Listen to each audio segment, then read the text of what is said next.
Pak Niko tertarik mengenai aset allocation. Jadi meskipun sahamnya sama, alokasi persentasenya aja yang dimainkan. Apakah begitu? Misalnya, oh data makronya dukung equity, jadi tambahin. Kalau misalnya ini lagi take profit dan lain-lain. Bagaimana kalau posisinya adalah floating loss? Apakah Pak Niko akan keluar juga kalau situasinya mendukung? Jadi gini sih, Pak Alphonse ya. Jadi biasanya tuh si asset allocation ini biasanya kan saya selalu bilang kalau misalnya buat kelola porto, biasanya fund-fund manager di Indo pun biasanya tiga. Mereka tuh biasanya kayak meeting tuh, misalnya awal pekan gitu ya. Ini aset alokasinya gimana? Kalau misalnya buat saham kan mungkin aset alokasinya nggak bisa maksimal kan reksadana saham misalnya. Mereka cuma bisa kayak taruh 90% saham, minimal atau 100% saham gitu ya. Jadi kalau kondisinya misalnya lagi nggak terlalu bagus, ya udah sahamnya jangan banyak-banyak, 90% aja.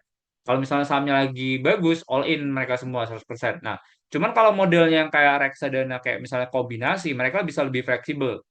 Market nggak bagus, volatility lagi lumayan tinggi, saham nggak suka volatility, obligasi lebih suka volatility. Mereka turunin tuh Pak, aset alokasi buat equity-nya. Mereka naikin aset alokasi buat fixed income-nya.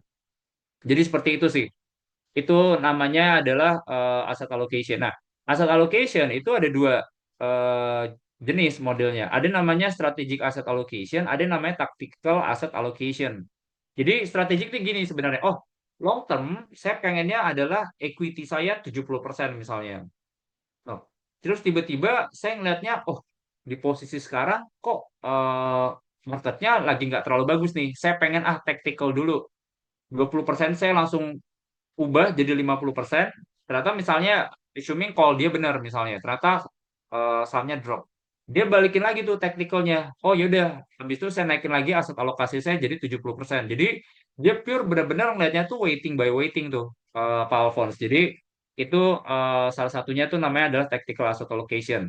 Contohnya juga misalnya beberapa saham tuh yang ibaratnya namanya strategic asset allocation nanti bisa translasi tuh Pak keturunannya.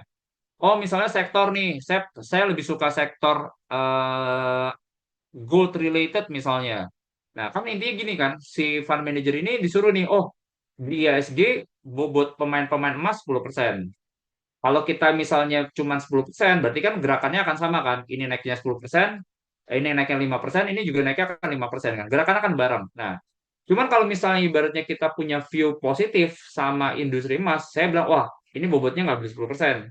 Saya bobotnya bisa 5%. Nah, itu namanya adalah sector selection. Jadi 15% misalnya, jadi lebih gede.